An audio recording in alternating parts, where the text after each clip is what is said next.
কথায় আছে যেখানে গুণীর কদর করা হয় না সেখানে কোনো গুণী জন্ম নেয় না। বাংলাদেশ ক্রিকেটের একজন অবহেলিত গুণী নাম হচ্ছে বুলবুল আহমেদ। আর বাংলাদেশের হয়ে টেস্টে প্রথম সেঞ্চুরিয়ান আমিনুল ইসলাম বুলবুল বর্তমানে কাজ করছেন আইসিসির গেম ডেভেলপমেন্ট ম্যানেজার হিসেবে। আপনি নিশ্চয়ই আফগানিস্তানের ক্রিকেটের উত্থান আপনি অবশ্যই খেয়াল করেছেন একজন ক্রিকেট প্রেমী হিসেবে। আপনি কি জানেন আজকের আফগানিস্তানের ক্রিকেট এতদূর উঠে আসার পেছনে বড় অবদান রয়েছে সাবেক এই বাংলাদেশি অধিনায়কের। অথচ নানা গুণে গুণান্বিত এই সাবেক ক্রিকেটারকেই বিসিবি কখনোই দেশের ক্রিকেটের জন্য ডাকেনি। খুবই আফসোস এবং খুবই হতাশাজনক একটা কথা। আমাদের ক্রিকেটের উন্নয়নে যারা কাজ করে বেশিরভাগ লোকজনই হচ্ছে কি বলে আনস্কিলফুল চটকদার লোকজন।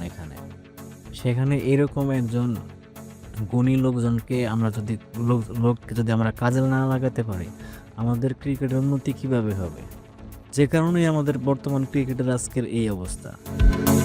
যাই হোক, অনেকটা আফসোস করে এটি স্বীকার করেছেন স্বয়ং আমিনুল ইসলাম বুলবুল।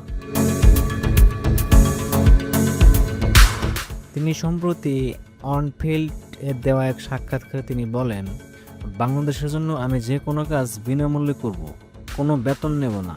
তবে বিসিবি থেকে আমাকে কখনো অফিসিয়ালি কোনো কাজের জন্য বলা হয়নি, হোক সেটা প্রধান কোচ, ট্রেনিংয়ের হেড কোচ বা দেশের ক্রিকেটের উন্নয়নে কোনো ভূমিকা। আমাকে কখনোই সেভাবে ডাকা হয়নি। একজন মানুষ কতটা কষ্ট পেলে এ ধরনের কথা গণমাধ্যমকে বলে। যাই হোক, এখনও সময় শেষ হয়ে যায়নি। আর বাংলাদেশ ক্রিকেটের আগের যে ম্যানেজমেন্ট ছিল, আগে যারা দায়িত্ব ছিল তারা তো ছিল সবই হচ্ছে কেমন আপনারা জানেন, আপা টাইপের সভাপতি। কিছু হলেই আপা, হ্যালো আপা। যাই হোক, ক্রিকেটের উন্নয়নে কাজ করে এমন লোকই আমাদের আছে, দায়িত্বে আছে। সুতরাং আমিরুল ইসলাম বুলবুলকে অবশ্যই কাজে লাগানো উচিত। আপনি কি মনে করেন? আপনি যদি আমার সাথে একমত হন কমেন্ট বক্সে অবশ্যই জানাবেন। ধন্যবাদ।